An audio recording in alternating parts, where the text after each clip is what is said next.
நாமத்திற்கு மகிமை உண்டாவதாக. ஆசீர்வதிக்கப்பட்ட அற்புதமான இந்த ஆராதனை நாட்களிலும் தேவனுடைய நாமத்தை உங்களோடு கூட சேர்ந்து சபையாய் மகிமைப்படுத்த ஆண்டு கொடுத்த மேலான கிருபைகளுக்காய் கர்த்தரை முதலாவதாக ஸ்தோத்திரிக்கிறேன். கர்த்தர் நல்லவர். இது பெத்தேல் மகிமை சுவிசேஷ ஊழியத்தின் சார்பாக இந்த நாளிலும் தேவனுடைய வார்த்தை உங்களோடு பகிர்ந்து கொள்வதில் சந்தோஷப்படுகிறேன். கர்த்தருடைய வார்த்தை கேட்கும் என்பதாக நாம் யாவரும் இருந்தவனமாக ஜெபிப்போமாக. ஹல்லேலூயா. இஸ்ரவேலின் ராஜாவே, என் தேவனாம் கர்த்தரே, நான் உம்மை வாழ்த்துகிறேன், நன்மைகள் நினைக்கிறேன். இஸ்ரவேலின் ராஜாவே, என் தேவனாம் கர்த்தரே, நான் உம்மை வாழ்த்துகிறேன், நன்மைகள் நினைக்கிறேன்.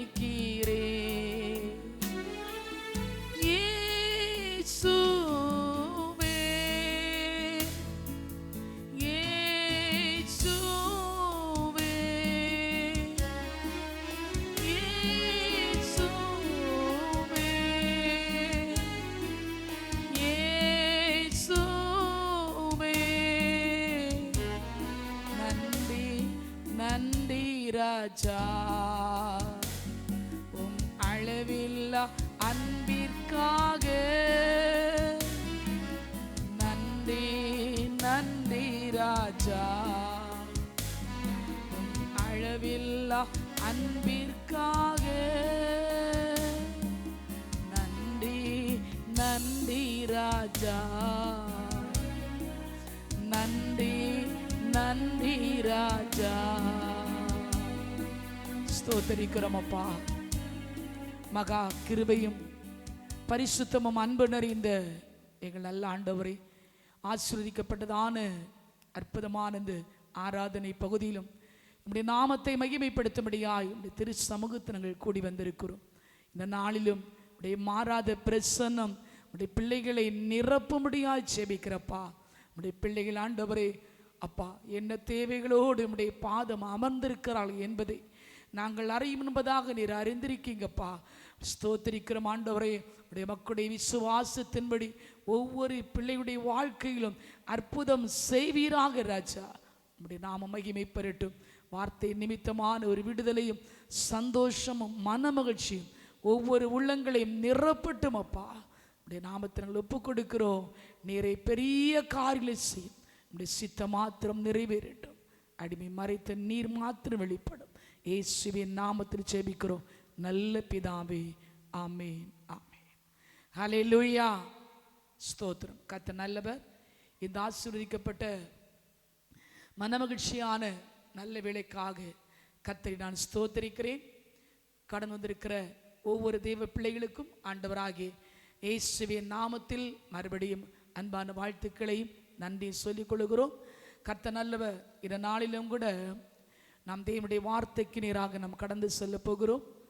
இன்றைக்கு நாம் தியானத்திற்கென்று எடுத்துக்கொண்ட கர்த்தருடைய வார்த்தை ஆவிக்குரிய ஆசீர்வாதத்தினால் கர்த்தர் உங்களை நிரப்புவாராக. ஆவிக்குரிய ஆசீர்வாதத்தினால் நிரப்புகிற கர்த்தர் என்கிற வார்த்தையை உங்களுடைய பேசும்போது நிச்சயமாய் இந்த நாட்கள் நீங்கள் கேட்கிறதான தேவ சத்தியம் ஆவிக்குரிய சகல நன்மைகளையும் ஆசீர்வாதங்களையும் விடுதலையும் உங்களுக்குள் கொண்டு வரும் என்பதற்கு எந்த விதமான சந்தேகமில்லை.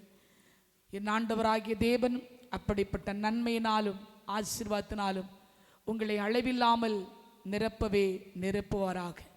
இந்த கடைசி நாட்களில் நாம் பெற்றுக்கொள்ள வேண்டிய மிக முக்கியமான ஆசீர்வாதம் ஆவிக்குரிய ஆசீர்வாதம். இந்த ஆசீர்வாதத்தை நாம் எப்படி பெற்றுக்கொள்வது என்பதை குறித்து சுருக்கமாக இன்றைக்கு நாம் தியானித்து ஆண்டவர் கொடுக்கும் ஆவிக்குரிய ஆசீர்வாதத்தை பெற்றுக்கொள்ள ஆண்டவர் உங்களை தகுதிப்படுத்துவாராக. ஸ்தோத்திரம். முதலாவதாக ஆண்டவர் நமக்கு கொடுக்கிற அழியாத ஆவிக்குரிய ஆசீர்வாதம் அவர் கொடுக்கிற விலையேற பெற்ற ரட்சிப்பு. இந்த ரட்சிப்பு என்று சொல்லப்படுகிற உன்னத ஆவிக்குரிய ஆசீர்வாதம் யார் யாருடைய வாழ்க்கையில் காணப்படுகிறதோ அவர்கள் கர்த்தர் கொடுக்கிற உன்னத ஆசீர்வாதங்களால் நிரப்பப்படுகிறார். இந்த ரட்சிப்பு ஆண்டவர் கொடுக்கிறது. விலையேற பெற்ற ஆசீர்வாதத்தில் ஒன்று ரட்சிப்பு. அது அழியாதது, மாறாதது, நிலை உள்ளது. ஆகவேதான் சங்கீதம் 3 அதனுடைய கடைசி பகுதியில் வாசிக்கிறோம், ரட்சிப்பு கர்த்தருடையது, தேவரீருடைய ஆசீர்வாதம் உடைய ஜனத்தின் மேல் இருப்பதாக. பாருங்க, ரட்சிப்பு என்கிற ஆசீர்வாதம் ஆண்டவர் கொடுக்கிற ஒன்றாயிருக்கு. ஆண்டவர் ஒரு மனிதனை ரட்சிக்கும் போது அந்த ஆத்மா கிறிஸ்துவுக்குள் விலையேற பெற்றதாக இருக்கிறது. ஆகவே தேவரீருடைய ஆசீர்வாதம் உமது ஜனத்தின் மேல் இருப்பதாக ஆண்டவர் கொடுக்கிற இந்த விலையேற பெற்ற ரட்சிப்பு என்கிற ஆவிக்குரிய ஆசீர்வாதம் தம்முடைய ஜனத்தின் மேல் இருப்பதாக என்று சொல்லப்பட்டிருக்கிறதை நாம் பார்க்கும்போது, இன்றைக்கு இந்த ரட்சிப்பின் சந்தோஷத்தில் பிரியப்படுகிறவர்கள், அந்த ரட்சிப்பின் சந்தோஷத்தில் நிலை கொண்டிருக்கிறவர்கள் உண்மையாகவே அவருடைய ஆசீர்வாதத்தினால் நீங்கள் என்றென்றேக்கு நீங்கள் நிலைப்படுவீர்கள். கர்த்தரவிதமான ஆசீர்வாதத்தினால் உங்களை நிலைத்திருக்க பண்ணுவாராக. ஸ்தோத்திரம். ஆமீன். இதே இந்த ரட்சிப்பை சந்தோஷத்தை குறித்து ஆமீன நாட்களில் சுருக்கமாக இன்றைக்கு தியானிக்க போகிறோம். எபேசு சபைக்கு அப்போஸ்தலனாகிய பவுலடியார் எழுதும்போது, எபேசுவிலே கிறிஸ்து இயேசுவுக்குள் விசுவாசிகளாக இருக்கிற பரிசுத்தவான்களுக்கு சொல்லுகிற வார்த்தையை நாம் பார்க்கும்போது, எபேசியர் 1 அவருடைய 3வது வசனத்தை வாசிக்கும் போது அதன் பின்பகுதியில் அவர் கிறிஸ்துவுக்குள் உன்னதங்களிலே ஆவிக்குரிய சகல ஆசீர்வாதங்களினாலும் நம்மை ஆசீர்வதித்திருக்கிறார்.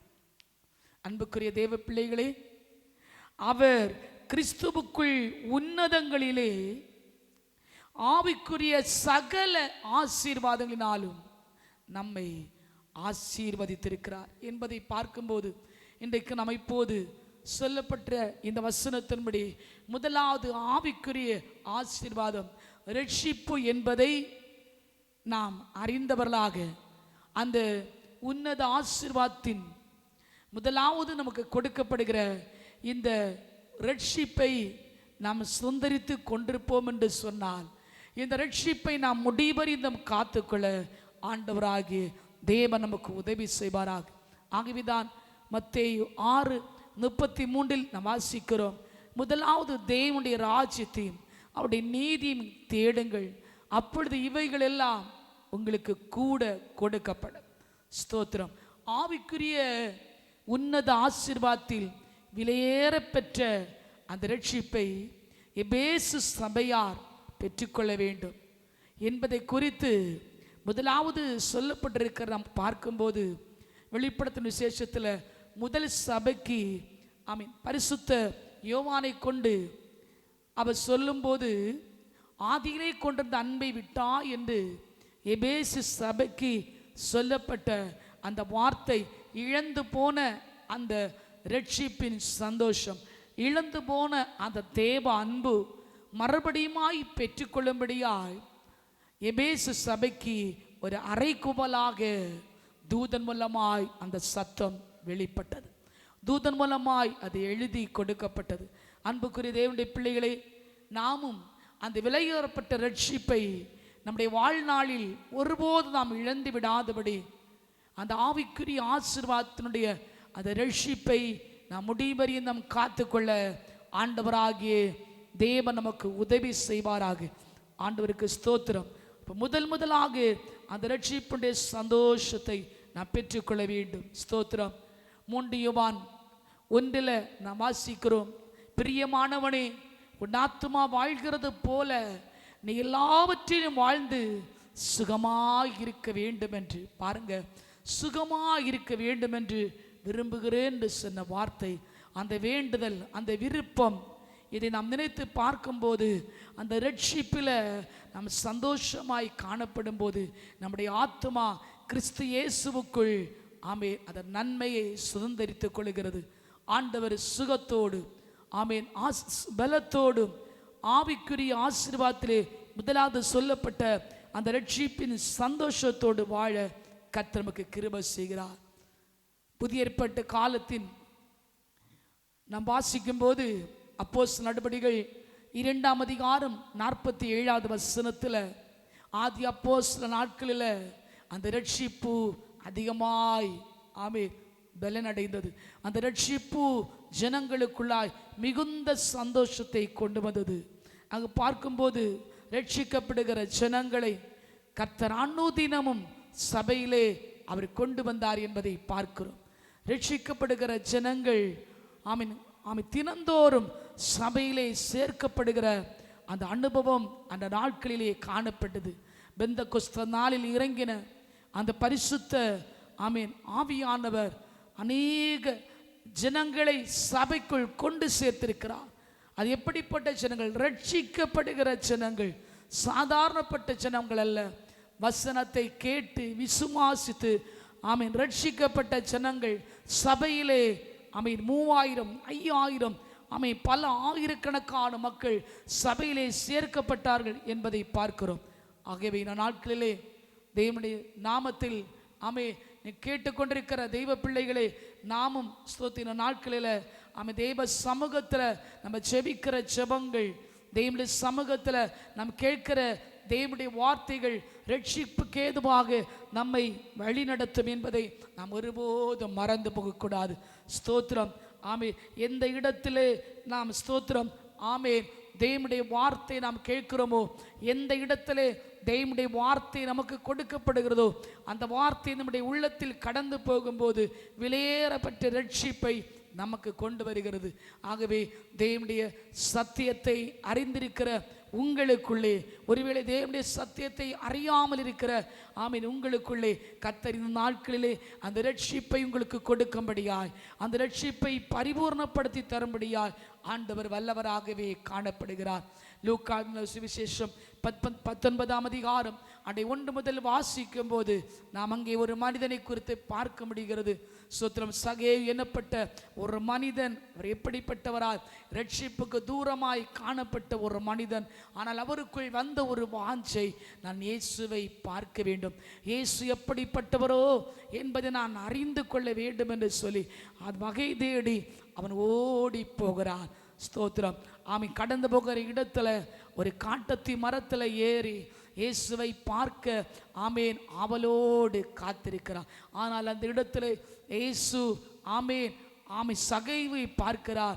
காட்டத்தி மரத்திருந்த சகையுவை அவர் பார்த்த மாத்திரத்திலே சீக்கிரமாய் இறங்கி வா என்று சொல்லி ஆமீன் அவனோடு அவனுடைய வீட்டுக்கு அவர் சந்தோஷமாய் கடந்து போனது மட்டுமல்ல, அந்த வீட்டுக்கு அவளை பெரிய ரட்சிப்பை கொடுத்தார் என்பதை பார்க்கிறோம்.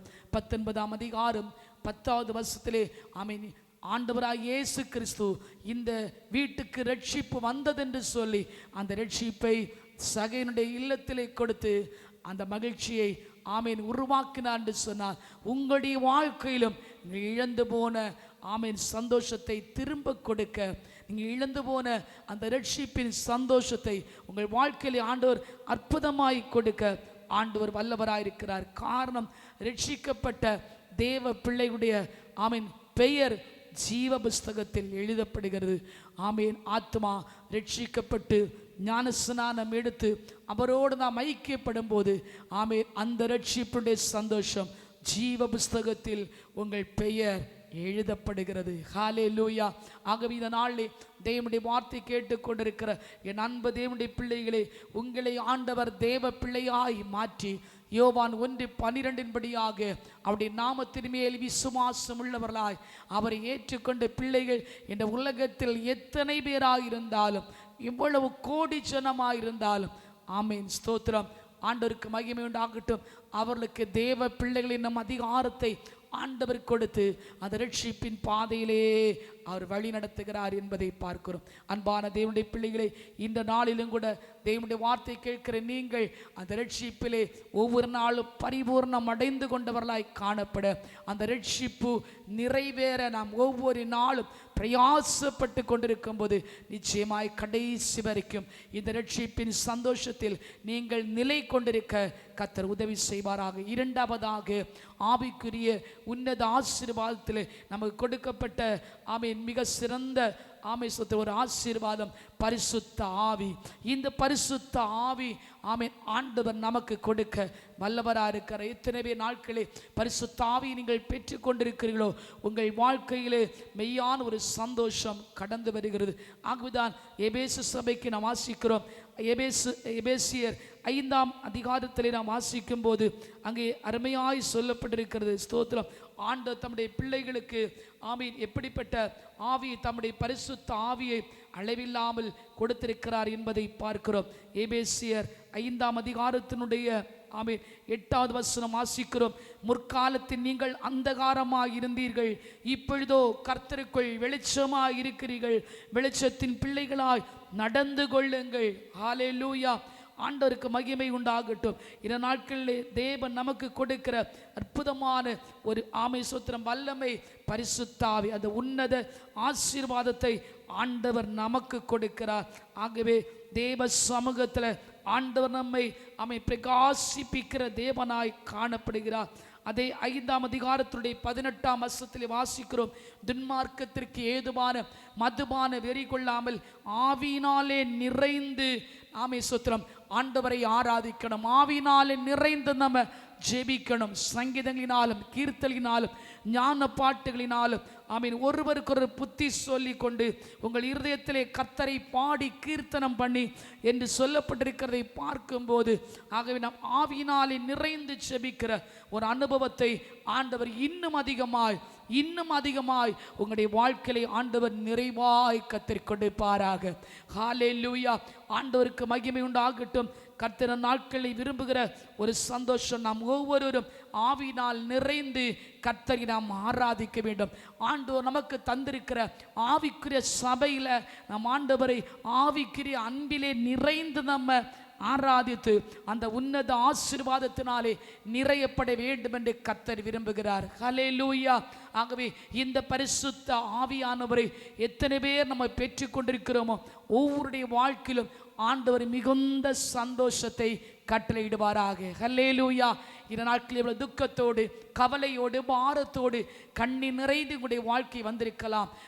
ஒவ்வொருடைய கண்ணீரை துடைக்கும்படியா இன்றைக்கு நீங்கள் எடுத்துக்கொள்க தீர்மானம். பரிசுத்த ஆவியானோரை பெற்றுக்கொண்டு ஆவியினால் நிறைந்து நான் ஜெபித்து ஆண்டுடைய சந்தோஷத்தை நான் பெற்றுக்கொள்வேன் என்று சொல்லுங்க.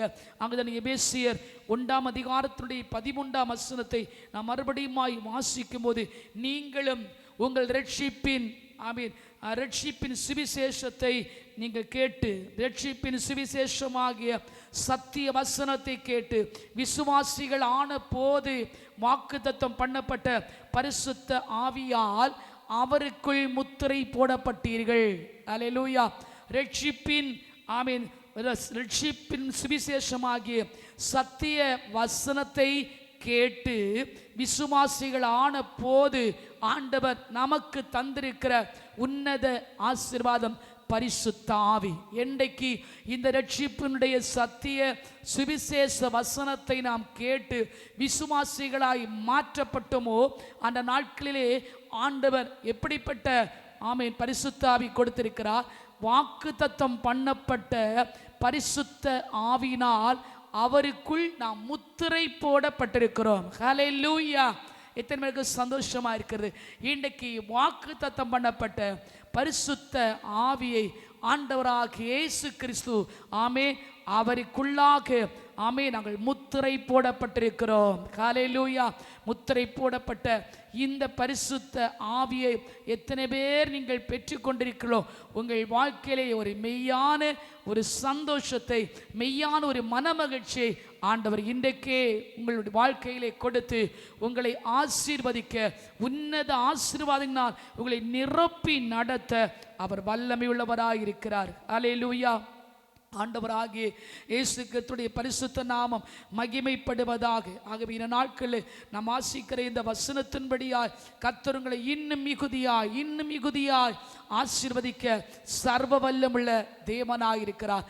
அப்போஸ்தலர் 1:4 வாசிக்கும் போது கூட அவர் அந்த உயிர் தெழுந்த நாட்களிலும் கூட அவர் தம்முடைய பிள்ளைகளுக்கு, தம்முடைய பரிசுத்த ஆவியை காத்திருந்த தேவ பிள்ளைகளுக்கு அவர் வாக்குத்தத்தம் பண்ணப்பட்ட தம்முடைய ஆவியை தம்முடைய பிள்ளைகளுக்கு கொடுத்தார் என்பதை பார்க்கிறோம். தேவனுடைய வசனத்தை கேட்கிற உங்களுக்குள்ளாக அந்த ஆவியினுடைய நிறைவு எப்போதும் காணப்பட ஆண்டவர் உங்களுக்கு அனுக்கிரகம் செய்வாராக. காரணம், இந்த ஆவிக்குரிய ஆசீர்வாதத்தினுடைய இரண்டாவது ஆசீர்வாதம் பரிசுத்த ஆவி. இந்த பரிசுத்த ஆவி உங்களிடத்திலே வரும்போதுதான் அப்போஸ்தலர் 1:8 நம்ம வாசிக்கிறது போல நாம் பலனோடு நிற்க முடியும். நமக்கு எதிராக வருகிற எந்த சூழ்நிலையாய் காணப்பட்டால் நாம் கர்த்தருடைய பலத்தோடு நிற்க அவருடைய ஆவி வாக்குத்தத்தம் பண்ணப்பட்ட அந்த முத்திரை போடப்பட்ட பரிசுத்த ஆவி நமக்குள் இருக்கும்போது நம்முடைய வாழ்வில் நாம் ஒருபோதும் அசைக்கப்படுவதில்லை. ஹல்லேலூயா. ஆகவே பலன் அடைந்து கர்த்தர் நம்மை சாட்சிகளாய் நிறுத்துவதற்கு இந்த பரிசுத்த ஆவி அதை பலனுள்ளதாக இருக்கிறது, அது வல்லமை நிறைந்ததாக இருக்கிறது. இந்த பரிசுத்த ஆவி நாம் யார் யார் பெற்றுக்கொள்கிறோமோ அவர்களை கர்த்தர் பலத்தோடு நிற்கிறார். சத்துருவை ஜெயிக்க, உலகத்தை மாம்சத்தை ஜெயிக்க, எல்லாவற்றையும் நாம் ஜெயம் எடுத்து வாழ இந்த உலகத்திலே கடைசி வரையிலும் நம்முடைய ஜீவன் இருக்கிற கடைசி நாள் வரையிலும் நாம் எல்லாவற்றையும் நாம் ஜெயம் எடுத்து வாழ இந்த பரிசுத்த ஆவி நமக்கு ஒரு ஊன்றுகோலாக இருக்கிறது. இந்த பரிசுத்த ஆவி நமக்கு அது பலமாக இருக்கிறது. ஆகவே ஒருவர் நாம் அதை இழந்து விடாதபடி நாளிலே அந்த ஆவியின் வல்லமை எனக்கு அதிகமாய் கொடுங்க என்று சொல்லுங்க. ஹல்லேலூயா. ஆண்டவருக்கு மகிமை உண்டாகட்டும். ஸ்தோத்திரம். 1 கொரிந்தியர் 14:2 வாசிக்கும் போது அந்நிய பாஷையில் நாம் தேவனோடு பேசி ஆராதிக்கும்படியா, தேவனை மகிமைப்படுத்தும்படியா இந்த பரிசுத்த ஆவி நமக்கு உதவி செய்கிறது. ஆகவே பரிசுத்த ஆவியை பெற்றுக்கொண்ட தேவனுடைய பிள்ளைகள் ஆவியிலே நிரம்பி கர்த்தரை நாம் ஆராதிக்க வேண்டும். ஹல்லேலூயா. காரணம் 2 கொரிந்தியர் 3:15 வாசிக்கிறது போல கர்த்தருடைய ஆவி எங்கே உண்டோ அங்கேதான் விடுதலை. ஹல்லேலூயா. நம்ம ஆவியில நிரம்பி ஜெபிக்க தான் ஆண்டவருக்கு விடுதலையை தந்து கொண்டே இருப்பார். இன்றைக்கு விடுவிக்கப்பட முடியாத சில சூழ்நிலைகளில் நீங்கள் காணப்படுகிறீங்க. ஜெபிக்க முடியல, தூக்கம் வருது, பாட முடியல, வேதம் வாசிக்க முடியல. ஆனா சோத்திரமுடைய மனக்கண்களை குருடாக்கி வைத்திருக்கிற இப்பிரபஞ்சத்தின் அந்தகார லோகாதிபதி ஆண்டவர் இயேசுவின் நாமத்தினாலே கடிந்து அப்புறப்படுத்தி நீங்க ஆவியினாலே அந்நிய பாஷையில நிரம்பி நீங்கள் ஜெபிக்க தொடங்கும் போது கர்த்தருடைய ஆவியானவர் உங்களை விடுதலையோடு உங்களை வழி நடத்துவார். விடுவிக்க கூடாதபடி இருக்கிற சரீரங்கள் உங்கள் ஆத்தும ஆவியிலே கர்த்தர் பூர்ண விடுதலையை உங்களுக்கு கொடுப்பாராக. ஹல்லேலூயா. அங்கதான் 1 கொரிந்தியர் 14:15 அந்நிய பாஷையிலே பேசுகிறவன் தனக்கு பக்தி விருத்தி உண்டாகும்படி பேசுகிறான். பாருங்க, அப்ப நம்ம ஆவியிலே நிரம்பி நம்ம பேச தொடங்கும் போது ஆவியாண்டிய வல்லமை நாம் அதிகமாக நாம் பெற்றுக்கொள்கிறோம். ஆவியாண்டிய வரங்கள் நாம் பெற்றுக்கொள்கிறோம். ஆவியான கொடுக்கிற அந்த அபிஷேகத்தில் நீங்கள் நிரம்பி ஜெபிக்க உங்கள் வாழ்க்கை இருக்கிற சகல கட்டுகளும் அவிழ்க்கப்படும். இன்றைக்கு கட்டுகள் அவிழ்ந்து போகல, நாங்கள் கட்டுகளுக்குள் தான் இருக்கிறோம். இந்த கட்டுகள் என்றைக்கு எங்களோட மாறும் என்று கேட்கிறீங்க. ஆனால் இன்றைக்கு கர்த்தருடைய வசனம் சொல்லுகிறது, நீங்கள் ஆவியிலே நிரம்பி நீங்கள் ஜெபிக்க தொடங்கும் போது உங்களை வேதனைப்படுத்தி கொண்டிருக்கிற எல்லா பொல்லாத கிரியைகள், அந்த காலத்தினுடைய கட்டுகள், சகல மாந்திரீக கட்டுகள் எல்லாம் அழிக்கப்படும். நீங்கள் விடுதலையோடு கர்த்தரை ஆராதிக்க முடியும். ஹல்லேலூயா. இன்னைக்கு ஒப்புக்கொண்ட ஆண்டவரே, எனக்கு பரிசுத்த ஆவியை நிறைவை எனக்கு அதிகமாய் கொடுப்பீராக. பரிசுத்த ஆவியை பெற்று கொள்ளாமல் இருக்கிற நீங்கள் இன்னைக்கு கேளுங்க. ஆண்டவரே, எனக்கு ஒரு உன்னத பலனை தாங்கப்பா. பரிசுத்த ஆவியினால் நிரப்புங்க என்று கேளுங்க. நிச்சயமாய் கர்த்தர் தம்முடைய பரிசுத்த ஆவி அழிவில்லாமல் கொடுப்பாராக. மூன்றாவதாக ஆமென், ஆண்டவர் கொடுக்கிற ஆவிக்குரிய ஆசீர்வாதம் ஆமென் வரங்கள். ஆவிக்குரிய வரங்கள் கர்த்தர் நமக்கு கொடுக்கும் போது நம்முடைய ஊழியங்களில் விசுவாச பாதையில் ஆமென் கர்த்தர் பெரிய காரியங்களை செய்ய தொடங்குவார். ஹல்லேலூயா. ஆவிக்குரிய வரங்கள் எனக்கு வேணும். ரோமர் 1:10 வாசிக்கும் போது அப்போஸ்தலனாகிய பவுல் சொல்கிறார், நீங்கள் ஸ்திரப்படுவதற்கு ஏதுவாக ஆமென் சில ஆவிக்குரிய வரங்களை கொடுக்கும்படி ஆமென் நான் வேண்டுகிறேன் என்று சொல்லி பார்க்கிறோம். பாருங்க, நாம் ஸ்திரப்படுவதற்கு ஆவிக்குரிய வரம் ஏதுவா இருக்கிறது. ஹல்லேலூயா. ஆமென். 1 கொரிந்தியர் 12:8-10 வரை வாசிக்கும் போது அந்த ஆவிக்குரிய 9 வரங்கள் சொல்லப்பட்டிருக்கிறது. ஆமென். ஒவ்வொருக்கும் ஒவ்வொரு விதமான வரங்களை கர்த்தர் கொடுக்கிறார். இன்னைக்கு ஊழியத்திலே நீங்கள் பிரகாசிதராய் மாற, ஊழியங்களிலே வரங்கள் செயல்பட தொடங்கும் போது அற்புதங்கள் நடக்கும், அதிசயங்கள் நடக்கும், ஜனங்கள் ஏகமாய் பெருகுவார்கள். விசுவாச ஜீவியத்தில் ஆவிக்குரிய வரங்களுக்காய் கேட்டுக்கொண்டிருக்கிற உங்களுக்கு ஆண்டவர் நல்ல கிருபைகளை தருவார், நல்ல வரங்களை தந்து உங்களை வழி நடத்துவார். ஆகவே இந்த ஆவிக்குரிய வரங்களை எனக்கு தாங்க கேளுங்க. இந்த நாட்களில் 1 கொரிந்தியர் 13 நம்ம 1 முதல் வாசிக்கும் போது ஆவிக்குரிய வரங்கள் எங்கு செயல்படுகிறதோ, யாருக்குள் செயல்படுகிறதோ அவர்கள் தேவ அன்பினால் நிறையப்படுவார்கள். வரங்கள் கிரியை செய்ய தொடங்கும். ஹல்லேலூயா. ஆமென். கர்த்தருடைய வல்லமை வெளிப்படும். ஆமென். இந்த வரங்கள் 3 விதமான காரியங்களை நமக்கு கொடுக்க பாருங்க. பற்பல பாசைகள் ஆமென் வியாக்கியானம் பண்ணுகிறது. ஸ்தோத்திரம். ஆவியை பகுத்தறியக்கூடிய ஆமென் வரங்கள். இப்படி நம்ம பற்பல பாசைகளை பேச தொடங்குகிறோம். அந்த பாசைகள் வியாக்கியானம் பண்ண, அது மட்டுமல்ல ஆமென் ஆவியை ஆமென் பெற்றுக்கொண்ட அந்த ஆவியை பகுத்தறியக்கூடிய அந்த வரங்களை கர்த்தர் தருகிறார். ஒவ்வொரு வரங்கள் குணமாக்குகிற வரங்கள், இன்னுமாய் பிசாசுகளை துரத்துகிற வரம், தேவனுடைய நாமத்தினால் எல்லாவற்றையும் ஆண்டவர் நமக்கு கொடுத்து நிறைவான ஆசீர்வாதத்தினால் நிரப்பி நடத்துவாராக. இன்னைக்கு கேளுங்க, ஆவிக்குரிய ஆண்டவரே அந்த உன்னத ஆசீர்வாதங்கள், ரட்சிப்பு, பரிசுத்த ஆவி, அது மாத்திரமல்ல ஆவியின் வரங்கள் எங்களுக்குள் ஜொலிக்க, ஆண்டவரை நிறைவாய் எங்களுக்குள் தங்கி இருக்க, எங்கள் ஊழியங்களில் விசுவாச ஓட்டத்தில் வித்தியாசமான நடத்தலை கண்டுகொள்ள எங்களை ஆவிக்குரிய ஆசீர்வாதத்தினால் நிரப்புக என்று சொல்லி நாம் எல்லோரும் செபிக்க போகிறோம். ஹல்லேலூயா. நன்றி சொல்லி எல்லோரும் செபிப்போம். தாகத்தை தீருமையா, அபிஷேகத்தை தாருமையா, எங்கள் தாகத்தை தீருமையா, அபிஷேகத்தை தாருமையா. ஆகமம் முன்னே அறிவித்த வண்ணம் ஆவியால் அடியாரை நீரை தீரல்லோ. ஆகமம் முன்னே அறிவித்த வண்ணம் ஆவியால் அடியாரை நீரை தீரல்லோ. ஏக கர்த்தாவே ஏழைகள் மீது, ஏக கர்த்தாவே ஏழைகள் மீது இறங்கிடும் இப்போதே, இறங்கிடும் இப்போதே, எங்கள் தாகத்தை தீருமையா, அபிஷேகத்தை தாருமையா. ஸ்தோத்திரிக்கிறோம் அப்பா. ஹல்லேலூயா. இரக்கமுள்ள தேவனே, இந்த நேரத்திலும் ஆண்டவரே ஆவிக்குரிய ஆசீர்வாதத்திற்காக ஆண்டவரே ஏங்கி தவிக்கிற நம்முடைய பிள்ளைகளுக்காக இந்த நேரத்தினுடைய சமூகத்தில் வருகிறோம் அப்பா. தகப்பனே, ரட்சிப்பின் ஆசீர்வாதம், பரிசுத்த ஆவியாகிய ஆசீர்வாதம், ஆவியின் வரங்களாகிய ஆண்டவரே ஆசீர்வாதத்தை உம்முடைய பிள்ளைகளுக்கு ஆண்டவரை நீர் கொடுப்பீராக ராஜா. இந்த நேரத்திலும் ஆண்டவரே அப்பா, ஆண்டவரை விசுவாசத்தோடு ஆண்டவரே அப்பா வைராக்கியத்தோடு கேட்கிற நம்முடைய பிள்ளைகளை இருக்கிறாங்கப்பா. நம்முடைய பிள்ளைகளுக்கு அந்த ஆசீர்வாதத்தை ஆண்டவர் நிறைவாய் கட்டளையிடுவீராக ராஜா. நம்முடைய பிள்ளைகள் சோர்ந்து போகாதபடி ஆண்டவரே நம்முடைய பலத்தோடு ஓடத்தக்கதா ஆவிக்குரிய ஆசீர்வாதத்தினால் நிரப்புங்க சிவி நாமத்தினால. என் வாழ்க்கையில என் கட்டுகளில் இருந்து, பாடுகளில் இருந்து, வேதனையில் இருந்து, கடன் பாரத்தில் இருந்து அப்பா ஆண்டவரே இந்த உலகத்தின் பல சுமைகளில் இருந்து நான் வெளியே வர முடியாதபடி தவித்துக் கொண்டிருக்கிற சொல்லுகிற உள்ளங்களை ஆவிக்குரிய ஆசீர்வாதத்தால் நிரப்புங்கப்பா. இந்த நேரத்தில் சகல கட்டுகளும் சகல பாரமான சுமைகளும் இயேசுவின் நாமத்தினாலே அகன்று போவதாக.